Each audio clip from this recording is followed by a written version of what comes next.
मेरे प्रिय मित्र, ईश्वर तुम्हें जीवन भर हरे जैतून के पेड़ की तरह फलता फूलता रहेगा। आपने इसे भजन 52 वचन 8 में पढ़ा, मैं परमेश्वर के भवन में हरे जैतून के पेड़ के समान हूँ। आपका दिल भगवान का घर है और यीशु आपके हृदय में निवास कर रहे हैं। इसलिए आप निश्चिंत हो सकते हैं कि आपका जीवन, आपका शरीर और आपका परिवार हरे जैतून के पेड़ की तरह फलेगा फूलेगा। जैतून के पेड़ 2000 से अधिक वर्षों तक जीवित रह सकते हैं। यहाँ तक कि अगर जैतून के पेड़ का एक हिस्सा सूख जाता है तो दूसरा अंकुर उगाता है और पेड़ को फिर से जीवित कर देता है। इसलिए जैतून के पेड़ में हमेशा जीवन होता है।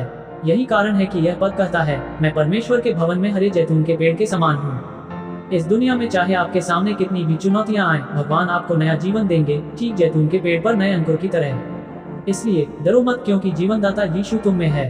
आप परमेश्वर के घर, जो आपका हृदय है, में हरे जैतून के पेड़ की तरह फलेंगे फूलेंगे। और फिर बाइबल यिर्मयाह 17 वचन 8 में कहती है, तुम पानी के किनारे लगाए गए उस वृक्ष के समान होगे, जिसकी जड़ें जलधारा के किनारे बहती हैं। उसकी पत्तियां सदैव हरी रहती हैं। सूखे के वर्ष में भी उसे कोई चिंता नहीं होती और वह कभी असफल नहीं होता।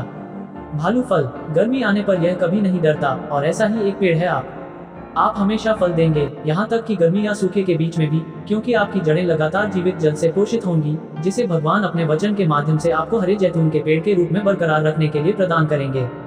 और फिर बाइबल भजन 92 वचन 13-14 में कहती है, क्योंकि तुम प्रभु के भवन में रोपे गए हो, तुम हमारे परमेश्वर के दरबार में फलोगे फूलोगे। तुम बुढ़ापे में भी फल खाओगे और ताजे और हरे बने रहोगे। ईश्वर आपके बुढ़ापे तक आपका समर्थन करेगा और आपको हरा भरा और ताज़ा रखेगा, क्योंकि आप ईश्वर के घर में रोपे गए हैं। याद रखें कि आपका दिल भगवान का घर है और मसीह का जीवन आप में है। मेरे प्रिय मित्र, मैं आपको अपनी शारीरिक कमजोरियों और उम्र के बावजूद चिंता न करने के लिए प्रोत्साहित करना चाहता हूँ। भगवान आपके बुढ़ापे तक आपका साथ देंगे और आपको हरा भरा और तरोताजा रखेंगे। वह तुम्हें हरे जैतून के पेड़ की तरह रखेगा, क्योंकि तुम्हारी जड़ें यीशु जीवित जल में हैं। प्रार्थना। प्रिय पिता, मैं बुढ़ापे तक मुझे संभालने और जैतून के पेड़ की तरह मुझे ताज़ा और हरा भरा रखने के आपके वादे के लिए आपको धन्यवाद देता हूँ। आपके प्रचुर जीवन के लिए धन्यवाद, जो मुझ में काम कर रहा है और मेरे जीवन की हर चुनौती से निपटने में मेरी मदद कर रहा है। भगवान, मैं प्रार्थना करता हूँ कि मेरी आध्यात्मिक जड़ें आप में गहरी हो जाएं और आपके द्वारा, जीवित जल द्वारा, आंतरिक और बाह्य रूप से निरंतर पोषित होता रहूं। कृपया मेरे पास जो कुछ भी है और करता हूँ उसमें अपना आशीर्वाद बरसाएं और मुझे महान ऊंचाइयों पर ले जाएं।